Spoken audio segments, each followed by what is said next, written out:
ça va aujourd'hui? Aujourd'hui, on va parler d'une tradition coréenne super amusante, Manujeol, ou le poisson d'avril coréen. Vous allez voir, c'est une journée pleine de surprises et de rires.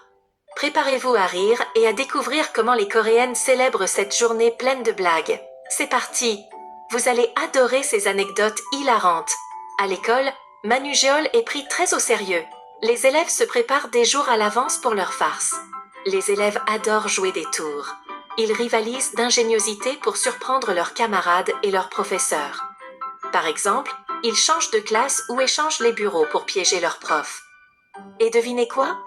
Les professeurs sont souvent complices et jouent le jeu. Les jumeaux identiques en profitent pour se remplacer et créer un maximum de confusion. Imaginez la tête des profs quand ils s'en rendent compte. Certains élèves retournent même en uniforme dans leur ancien lycée, juste pour le fun. C'est une manière de revivre de bons souvenirs et de surprendre les anciens profs.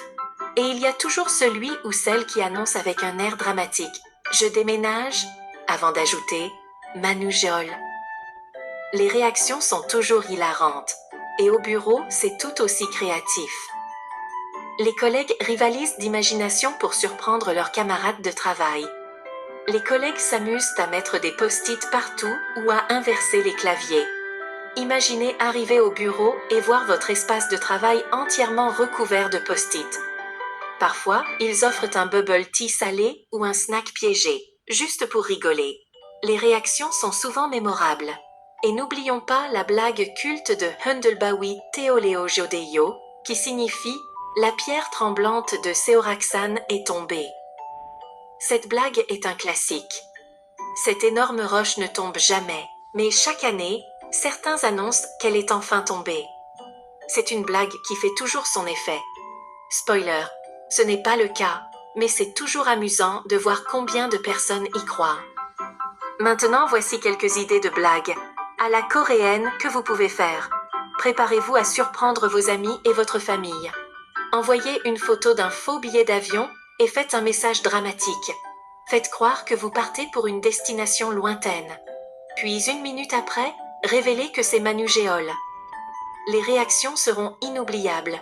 Postez une story avec une photo floue et laissez planer le suspense avant de tout révéler. Vos abonnés seront intrigués. Créez une affiche et amusez-vous avec les réactions avant d'annoncer la blague. C'est une manière créative de surprendre tout le monde. Vous avez peut-être déjà vu des scènes de Manujeol dans vos K-dramas préférés. Les scénaristes adorent inclure ces moments de farce. Parfois, un personnage fait une fausse déclaration d'amour ou annonce une grossesse juste pour tester la réaction des autres avant de dire « Jangnania ». C'est une blague. Ces scènes sont toujours mémorables. Et pour bluffer en coréen, voici un petit kit de vocabulaire. Vous serez prête pour le prochain Manujeol. Onelen Manujoryeyo, c'est le 1er avril. Utilisez cette phrase pour annoncer la journée. Kojin Marieyo, c'est un mensonge. Parfait pour réagir à une blague. Sogaseoyo, je me suis fait avoir. Idéal pour exprimer votre surprise. Jangnanyeyo, Jangnania, c'est une blague. Utilisez cette phrase pour révéler votre farce. Voilà, c'était un aperçu de Manujeol en Corée. J'espère que vous avez apprécié cette plongée dans les traditions coréennes. N'hésitez pas à partager vos propres blagues et à nous dire comment vous célébrez le 1er avril. Vos histoires nous intéressent. Si vous avez aimé cette vidéo, abonnez-vous et laissez un pouce bleu. Cela nous aide beaucoup. À la prochaine.